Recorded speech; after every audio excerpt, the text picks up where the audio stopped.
When we read the Bible, we think it's an old book, describing things that happened unnumbered years ago. As I tell you, it's contemporary. You read about the flood, and we think, well, certainly that happened unnumbered. If it ever did happen, it happened unnumbered years ago.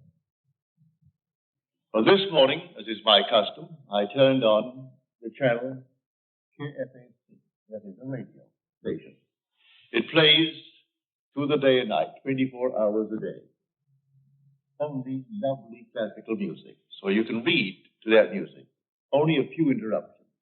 On the hour, you've got a 5-minute bulletin and weather report. But between 9 and 10, always a lovely piano recital, as it were. The great masterpieces played by great artists. And so I can sit down with my Bible and read as I listen to the music. And the one interruption that came today was an ad from the Herald Examiner. And they were advertising this paper as the one paper in our city that gives the facts, only facts, not embellished. No frills, just plain facts, all facts. That's why we should buy that paper, because it's simply filled with facts.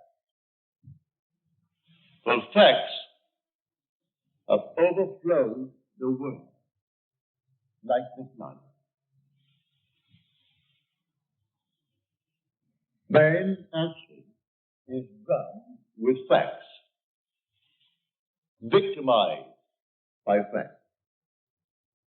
It is in the imagination that everything lives, and not in its actuality, not in the fact. Unless imagination penetrates the fact, the deluge remains a deluge. We are now in the deluge. This is the flood. A man is in jail. That's a fact. And he knows he's there for X number of years. That's a fact. And he simply waits and hopes that in some strange way that he will get some early release from this confinement. He never uses his imagination, save in some violent way to get out, but to penetrate the fact. When in March of 1943, by using my imagination to penetrate the fact that I too was in prison in the army, but I didn't want any part of it. And so I simply penetrated the fact and saw myself in New York City in my own apartment with my family. And in 9 days, I was out honorably discharged in my apartment in New York City. So I wrote a friend of mine who was in the army. He was my age. He was a Freudian, a professional psychoanalyst. But Freud was his background. That was his schooling. And when I wrote him in detail exactly what I had done, I didn't mince matters. I told him exactly what I did. How as I simply physically slept on my little bed in the barracks.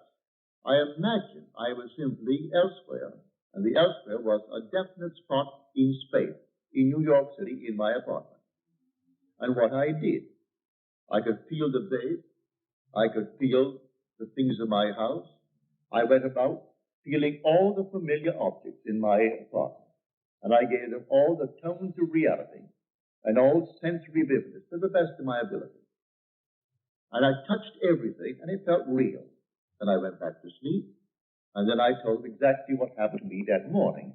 And then 9 days later, I was honorably discharged by the same man that had disallowed my application. He didn't answer my letter. Because in New York City, he used to come to my meetings as a friend. Because he was so convinced that the Freudian concept was true. But he said, I come to your meetings for this reason, Neville. We knew each other well. He'd come home for dinner, I'd go to his place for dinner, but he said, I come to your meetings because you turn my daily bread into the substance of fairy. I sort of like that, he said. But when I listen to you, I hold the chair And I put my feet right firmly on the ground to feel the reality and the profundity of things. You aren't going to take me away with you. You're going to leave me right here where things are solidly real, so I feel the place under my foot, and I feel the things next to my hand, and I hold on tightly as you weave your story concerning moving off in one's imagination. So he would not penetrate the facts. So when did he get out? When the other millions got out. So he remained with his facts for the next 3 years. I got out in March of 43. He came home to New York City in 46, demobilized as the other millions and millions of boys were. He could not let go of the facts. This is the flood, no other flood. This is the flood. We are drowned with facts, victimized by them. Now, does the Bible teach this story of getting through the facts using my imagination? It certainly does. Now, let me take you into the 27th chapter of the book of Genesis, the first book, the book of the beginning. If you're not familiar with the story of Isaac and his 2 sons, they were twins. Let me just refresh your memory if you've forgotten. It is said in the story that Isaac had, that is, his wife had the 2 sons, Rebekah, but he was the father of the 2 sons, Esau and Jacob. It is said that Esau was a hairy one. He came out first. And then Jacob came out second, and he had no hair. He was completely hairless, while Esau was covered in hair from head to foot. But he was the first. One was called Esau, and one was called Jacob, because he came out second and supplanted the other. Now we are told that when the father Isaac was old, and his eye was dim so that he could not see, in other words, he was blind, he said to his son Esau, I cannot see, and my days are numbered. I want you to go into the fields and hunt, and bring me some well-prepared, tasty venison as I like it, savory venison. We are told that Rebekah, who loved her second son more than she did the first, overheard the conversation between Esau and his father. And then because she loved Jacob and wanted Jacob to get the blessing, for the father feels his days are numbered, and he must now give his blessing to one of his sons, and the first one must get it. So the mother told Jacob what she had heard, and then suggested that we take one of the kids from the flock, and we kill it, and take the skins of the kid and put it upon you, so that you will have the appearance of Esau. Esau thought otherwise. He said, suppose my father discovers it. And Jacob said, suppose my father discovers it. And the mother said, leave that to me. It will be on my shoulder if he discovers it. And send Jacob into the field to bring a kid. Well, he took that kid and brought it tastily prepared for his father. He came quickly into the presence of the father. And the father said to him, come near, that I may feel you, my son, whether you are my son Esau or not. So Jacob came near to Isaac his father, who felt it.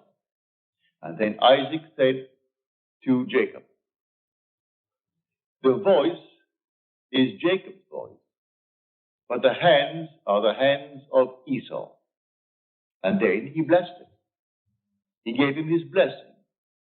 He had no sooner left the presence of his father when Esau comes in now with savory venison. And the father said, well, who was it that came? For I have already eaten. Who came? And then he discovered it was his son Jacob who came with guile and betrayed him. But said the father, I have given him your blessing and I cannot retract it. And blessed he is. All will serve him. Everyone will serve him. Because I gave you the blessing and I cannot take it back. Now on the surface, you will say, now what is the story trying to tell us? Well, in this same book, in an earlier passage, we are told about the ark. build the ark with 3 decks, the lower, the second, and the third deck. Well, you think it's a huge, big building. Well, you use your imagination. You can't conceive of any building that could house all the animals of the world in pairs, and all the so-called good ones will be in 7 pairs, and enough food to feed them for 40 days, 40 nights. Well, you just simply could not conceive of it. Nevertheless, that's the story. But there are 3 decks. The obvious thing is the facts of life. Then there's psychological interpretation of these so-called stories, and then the spiritual consummation of the story. So you have the lower deck, the second deck, and then the third deck. So here is a perfect example of the second deck. This room now is a fact. We're all in the room. It's a fact. But suppose I don't want to be here. Suppose it becomes a prison to me. Can I get out of it? If I know to penetrate the fact. If I know that I am the ark. That all things exist in the human imagination. And the human imagination and God are one. They are one, not two. I can, in my imagination, penetrate any wall. I can now, without batting an eye, in the twinkle of an eye, I can stand on the street and see this thing without a man standing before it. No problem whatsoever to assume I'm on the street and looking from the street to this platform. But you may say, well, what would that do? Well, let me do it and feel the reality, feel that solidity of the street under my foot and see this building from the street rather than looking to the street from here. If I do it and give it solidity, give it reality, I'll be compelled to go there. This is what Scripture teaches. That is my blessing. I can penetrate a fact. And penetrating a fact, I can stand wherever I want to stand in this world. Then the promise is made, wherever the sole of your foot shall stand, that I have given to you. I'm not going to make you a promise and not fulfill it. I've given to you if you can stand upon it. So I actually stood upon my apartment. I actually stood upon that floor. I felt the bed. I felt everything and gave it reality. My brain wouldn't allow himself to sleep in one place and assume that he was sleeping elsewhere, because that is a divided state of mind. He didn't want to become a split personality, and so he wanted to be completely coordinated. Well, he was coordinated, all right, for the next 3 years, all in one little spot in his barracks. And for 3 years, he couldn't get out. Because, first of all, he wouldn't try it. Because I turned his daily bread into the substance of fairy. And so he did not answer my letter. I reminded him a few times since. Why didn't you answer the letter? Well, first of all, it didn't make sense. And I don't believe, said he, that really what you did was the sole cause of your discharge. You always question it. Then I repeat it another time and tell him again what happened this time. Well, that would have happened anyway. You do it a third time. You do it a fourth time. Do you know if you did it 1,000 times, he will still say, do it once more. It will always happen as far as they're concerned. It just didn't happen because you did something. These things would have happened anyway. So why do you analyze people then? Then let things happen. We are not the creatures of circumstances, said a man who bears your name, for his first name is Israel. And Disraeli's name is simply of Israel, Benjamin Disraeli. And he said, man is not the creature of circumstances. Circumstances are the creatures of men. He knew how to create things, all in his imagination.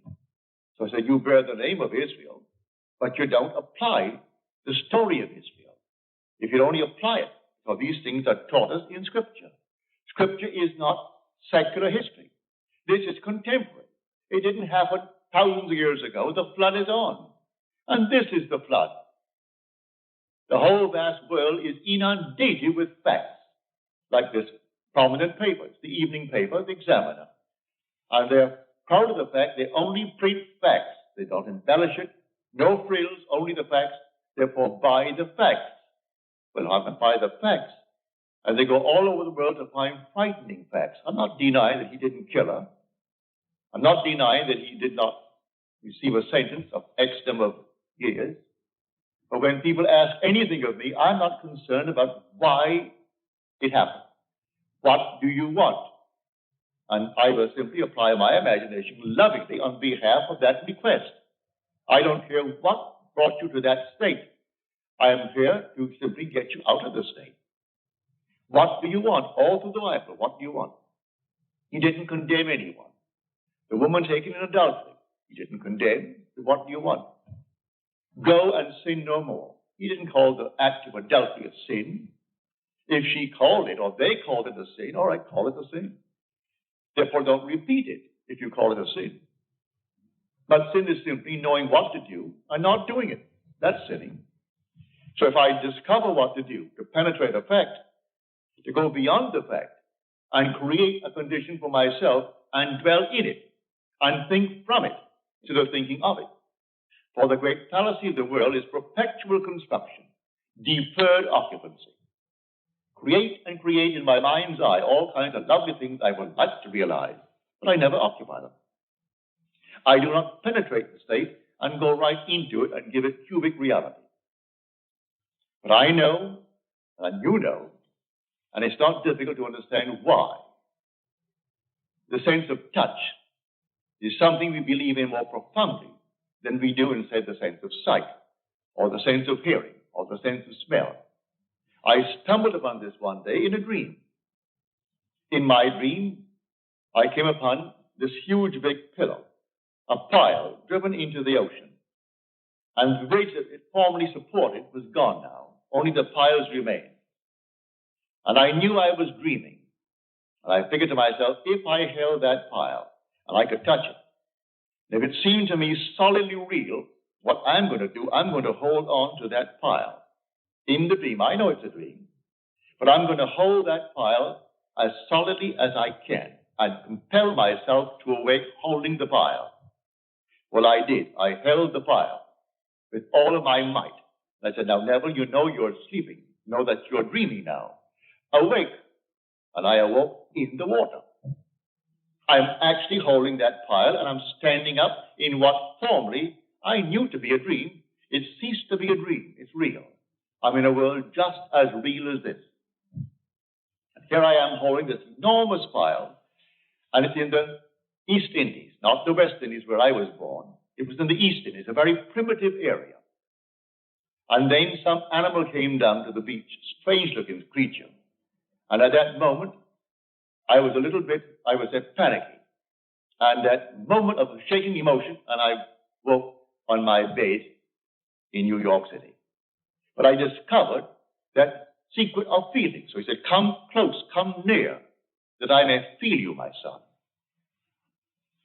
He heard the voice. He said, your voice is the voice of Jacob. Come near, let me see really if you are Esau. And he did it by feeling. And so, lying on my bed one night, right here in Beverly Hills, many years ago, it must have been 14 or 15 years ago, I suddenly became aware that I am seeing what I shouldn't see. I am looking into the most marvelous interior of a plush hotel. It seemed that way to me. And so consciousness followed vision, and I found myself in the room. But I knew I was on the bed, so I came back to the bed. I'm still seeing the interior of this room, and I went back into that room. I came back again. I must have done it 12 or 20 times. It was fun, going into the room, and the room was just like this, real. Then I came back to the bed. Now, I said, I am now going to explore. Regardless of consequences, I am going to explore. And so I went into the room. It seemed like a room 30 by 20 from the bed. When I entered it with the decision to explore, the room closed upon me and became a third of itself. Say it became 10 by 7. And I found it was a dressing room for a huge big suite, beautifully done, but it wasn't yet occupied. It was there to be occupied, but the room at the moment, that is the suite, was not occupied. And I thought, well, now I'll go through the door. I didn't go through like some gossamer. I opened the door with my hand and I walked right through that door. I was solidly real to myself. Then I walked down the corridor. And the corridor that I walked down was intersected by the main corridor. And all the lights were on. And two ladies were coming down that corridor, the main one. But I knew this thing began as a dream. So I knew, well, all ends run true to origins. Therefore, if the origin is the dream, this is the dream. So I say to the ladies, ladies, this is the dream. This whole vast world is a dream. And then they were afraid of me. Who wouldn't be afraid of a man who suddenly appears on a place in your, I would say, walking, and tells you this whole vast world is a dream? You would think he's nuts, he's insane. And so they thought I was insane, and they got just as far as they could from me, and walked right next to the wall, duck style, one behind the other, and looking at me very suspiciously. Then I saw this object hanging from space, and it reminded me of a similar object I had seen in a friend's home in North Hollywood. So I said to them, look, see this? And I held it, and to my surprise, it isn't gossamer. This is not an after image. This is not a memory image. This is real. The thing is solid. Well, I held it. And by this time, they were way down. They took one great look as they looked back at me, and then darted into the main room. And here I am standing alone, holding on to this thing. I said to myself, Neville, you know this is a dream. The origin is a dream. The end is a dream. Come on, wake up. I closed my eyes to the obvious, and I held this thing here, and I couldn't. I opened my eyes again. I'm still standing there. So how am I going to get back to my room in Beverly Hills? I didn't know what. There was no place I could go to take me back there. But I remembered, feeling is the secret. I'm holding this here now, and it's real. It's solid. I'm solid. They saw me. They heard my voice. And I walked up, and every step was solidly real as walking on here now. So I imagined that my head was on a pillow. When I could feel a pillow under my head while I'm standing, I suddenly felt myself in a horizontal position. And my head is on a pillow. And then, all of a sudden, I could feel that pillow. But I was cataleptic. I couldn't open my eyes. I couldn't move a hand. Couldn't move a finger. And here I am, a living being in a dead body. So I said to myself, well, they'll find the body tomorrow morning. And they've got to cut it up because I'm insured for a little bit. And to prove that nobody took my life, they have to cut it up to find out why he died. Always have to ask that question. And they'll give it the name. If they can't find it, they're going to give it a name anyway. So here I am, couldn't open my eyes, couldn't move my hand. In about 15, 20 seconds, it would seem much longer than that, my little finger, I could move it. And then I could move my hand a bit. Still couldn't open my eyes. And we were sleeping in a double bed. So I pushed my hand out, my left hand, and I could feel the warmth of my wife's body. Pardon me. At that, I knew I was back on my bed. In another 15 or 20 seconds, I could, with great effort, open the lids to my eyes, and here came all the familiar objects on the walls, on the bureau. Everything returned to consciousness. Now, I stepped into a world just as real as this. I am telling you, there are worlds within worlds within worlds, and they're all here right now. Just like turning on a radio. And you turn it ever so slightly, and you have a new wavelength and a new station coming in, bringing something entirely different, and they're not interfering with each other. And these worlds are all here now, and they're people, just as we are peopling this world. And they're just as real as this world. It's terrestrial. And it doesn't, you don't walk for it. I was on the bed. I seemed to walk into it. I would say, 10 feet away? But the same area permeated the bed, and the bed did not obstruct it. And that world into which I stepped did not obstruct the house that I lived in Beverly Hills. It's all here, the whole vast world. Worlds within worlds within worlds. So I tell you, facts or the flood. That's the deluge. There was no other kind of flood. We are actually inundated with the facts of life. And these facts, we change them every day. Today, this is the cause of so-and-so. Tomorrow, that's not so. It's another cause you found. And then the next day, another cause. But while we haven't found the next cause, we believe that to be the fact. And we worship the facts. So I tell you, all things are in the human imagination. Man is all imagination. And God is man. And exists in us and we in him. The eternal body of man is the imagination. And that is God himself. There is no other God. It's all your own wonderful human imagination.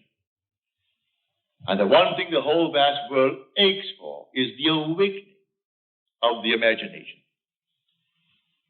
And when it comes with the birth of the promised child, which sets a man free from the horrors of this world we call the world of nature. For nature is simply that principle on which depends the sameness of forms in transmitted life. And so the thing goes over and over.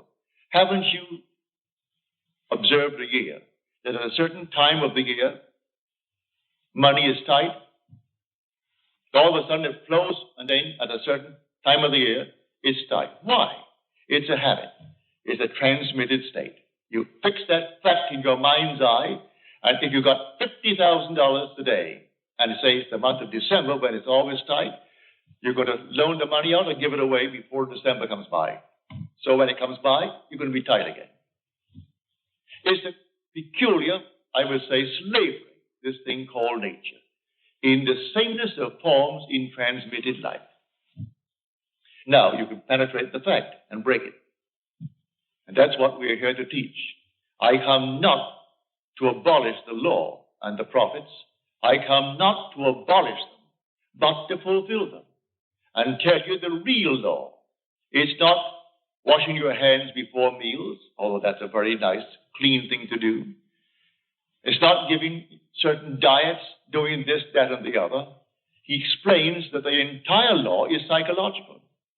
He takes one of the commandments, which is a graphic one, to show you how everything must be interpreted psychologically. He said, you have heard it said of old, you shall not commit adultery. But I say unto you, any man who looks lustfully upon a woman has already committed the act in his heart with her. But what man hasn't? What man has not violated that? So he tells you the whole thing is a psychological thing. You can't restrain the impulse because you may restrain it based upon 1,000 different reasons. Maybe you are afraid of the consequences. Maybe you are afraid that someone will find out. Maybe you're afraid of this, that, and the other. But the impulse was there, and he tells you the impulse was the act. Well, if the impulse was the act, then creative acts are imaginal. For it was an imaginal act. So I have to observe my imaginal acts. For the imaginal act is a fact. It's going to actually become a fact and then confront me. Here was a lady in San Francisco. He said, my brother, and she said to me, I think he's innocent, but I do not know the facts of the case. But he was given 6 months at hard labor. He was in the army. And I don't think my brother should get 6 months hard labor in the army. I said, you want him out? He said, certainly I do. I said, tell you what, that you may try it, so you can give all praise to yourself and not to me. You do it. But what must I do? Well, if he was out, would he come home? Oh, yes, he'd come straight to my place. All right. And if he came to your place, what would you do? Well, she said, I would throw my arms around him and kiss him. Feel him. I said, all right, do that.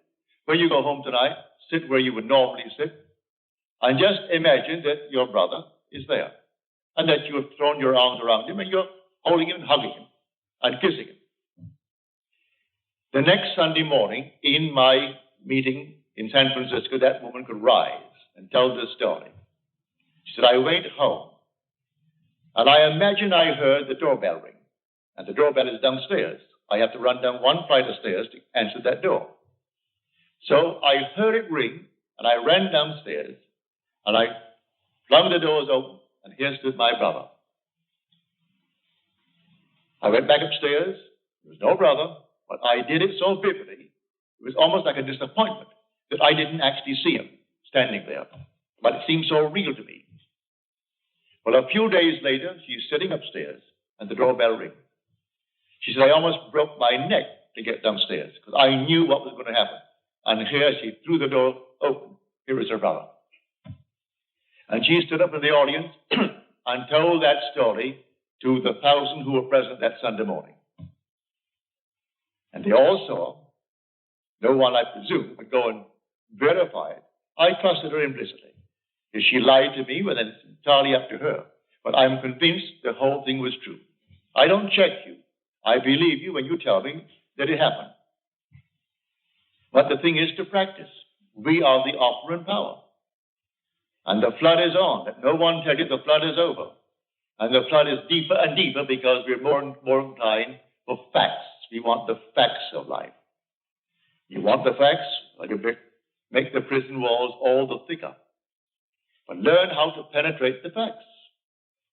And as you penetrate the fact, you must go to a certain objective beyond the fact. What do you want now?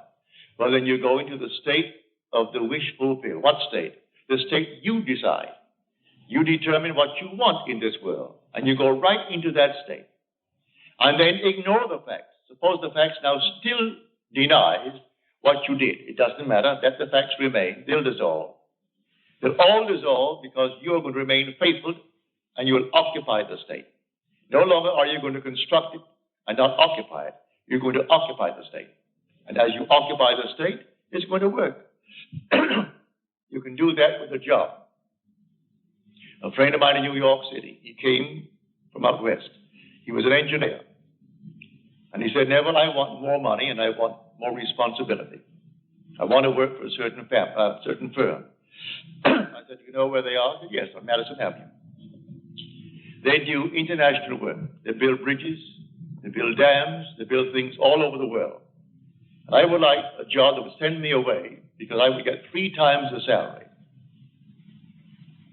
I said, well, I'll go to the place and see where you would sit if you got the job there.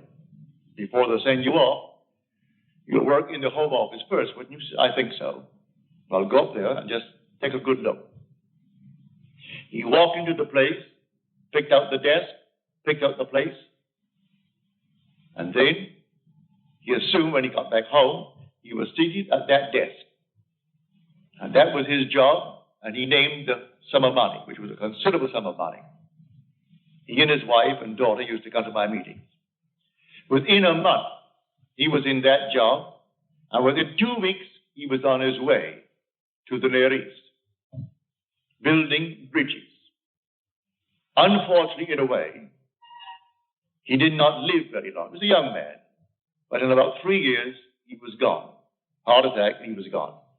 But then he would have gone anyway, whether he was here or there. For we come on time and we go on time. But at least before he departed this world, he found a principle, which he will carry with him into the next world, for there is no death. He is restored to life in a world just like this, clothed in a body just like his, only young. Young as he was then, he'll be younger. But he has at least the memory of what he did to get what he wanted, and it worked. And so now he goes with the principle in his mind's eye. So when you tell me that your dreams, and that you in your dreams are applying this principle, like the lady tonight, she is here, she told me her dream. I asked her to write it out for me. But right in the dream, she's actually discussing with others this principle of imagining and how you imagine a certain state and you produce into this world. And that there's nothing in this world that dies. All things are restored to life. And she's carrying on this conversation in her dream. Well, to me, that's most flattering and very thrilling. When you can carry it beyond into what the world will tell you is a state where you're not in control of vision, that you are simply the slave of vision rather than its master. You don't direct it, you simply follow it. Well, she didn't follow it. She directed vision. And when you get to the point that you can direct in what they call a state called dream, where you are not supposed to be in control, you're simply the victim of your vision. But she's not the victim of her vision. She actually controls the vision. And so the day will come, it's inevitable. We all take off the garment. But I tell you that you're going to find yourself completely restored, instantly. Not waiting for anything, instantly restored. In a terrestrial world, with problems that you have here, but you'll know how to solve them. You will solve the problems because you know the principle. So the flood is on. The whole Bible from beginning to end is contemporary. Jesus is not something that died. He is something that lives within man. He is dwelling in man. God himself came and comes into human history in the person of Jesus, in you, in me, in everyone in the world. And the day will come, you'll know it. And you are the Lord Jesus. But asleep to what you are. The day will come, you'll be completely awake to the fact that you are the Father. And then you'll know. I've been asked, why do you express it all the time? It's important, it is so important. The Father is the most important part of Scripture. The most important part of Scripture. Well, I can have all the power in the world and yet not know I'm God. I can have a sense of awareness where there is not a thing in the world but myself and yet not feel that I am God. But when the Father comes, and I know that I am the Father of that one and only Son of His, that I know I'm God. There's no other way to know it. If I have power that I can destroy the universe, I still wouldn't know I'm God. And if I was completely aware, as I was in 1926, when I, reading a book, it fell upon my chest. It must have been not more than 10 o'clock. I woke next morning, it's 9. And I had not turned from left to right in the entire interval, because the book was still on my chest and the light was still on my bed. And usually in the course of a night, a man turns often from side to side. How often I do not know, but we all do. No one goes to bed on his back and remains there for 9 unbroken, or in this case, almost 11 unbroken hours. So I went right down into a deep, deep sleep in a trance. And in that state, I became infinite light. There was nothing but light. And I was it. There was no circumference. I was the center of it all. No light outside of this light that I am. No sun, no moon, no stars, but nothing outside of the being that I am. I was infinite pulsing light. But still, I did not bring back the feeling of being God. That evaded me. But when you see His Son, and that Son calls you Father, and you know, well, then there is no doubt in your mind as to who you are. So I say it's the most important part of Scripture. And yet it's the one thing that people will question me on. Why do you emphasize it? Why do you repeat it over and over? Because the one thing in the world that you will one day experience, which will convince you that you are God. Nothing in the world will convince you outside of that. But meanwhile, we can penetrate the facts. The man imprisoned need not be behind bars. We are imprisoned by the things that we do. All right, we can break them. Break anything in this world. A man can be imprisoned by gluttony. He can break it if he knows what he wants. Maybe he doesn't really want to give it up. If he wants to give it up, let him create within his mind's eye a scene, a simple scene that if he had given it up, a friend or some relative would know.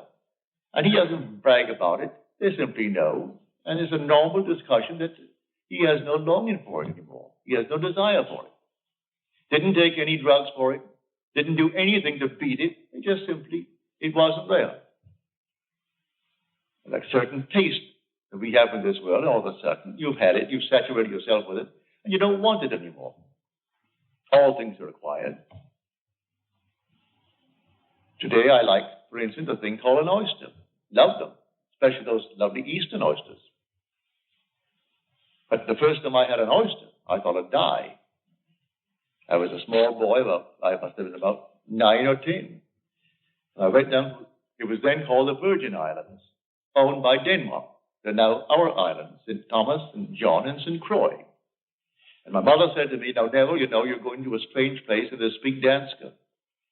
You don't understand the language, but you'll get by. But you're going to a boarding house, and there'll be maybe 20 or 25 boarding. You'll all sit at one big table together. Now, you're a boy, and you do not know their habits, so watch what the lady does. And whatever she does, you do it. And I sat down at the table, and then here was this plate of oysters. I'd never seen an oyster in my life before. And then all the little things before it. And I saw this lady take a little fork from the side, so I picked up my fork.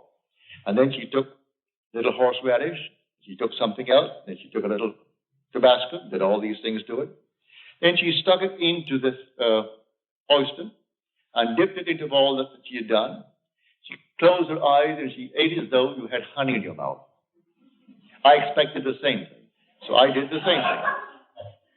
And when I got that thing in my mouth, Lord, it wouldn't go down. I couldn't bring it up. I'm not supposed to bring it up. Mother told me that. And so here it's now. But the funny part about it, I not only had that one, I looked down to find there were 5 others. And they had to go down. Well, that was my introduction to oysters. But now today, I love them. I acquired the taste of oysters. The first time I had a drink, well, I can't tell anyone that it was something like honey to me. But I acquired the taste. And today, I thoroughly enjoy a drink. I try not to go beyond a certain point, because I want to keep my faculties alive. But I enjoy a drink. I've tried and tried and tried to acquire a taste for smoking, and I can't. Therefore, I gave that up when I tried it for about 6 months. I couldn't do it. I was then only 21 or 22, and I couldn't seem to enjoy a cigarette or a cigar or anything. It made me sick. So I gave it up. Never acquired it. But all the other things we have acquired, we don't come into the world with these tastes, you acquire these tastes.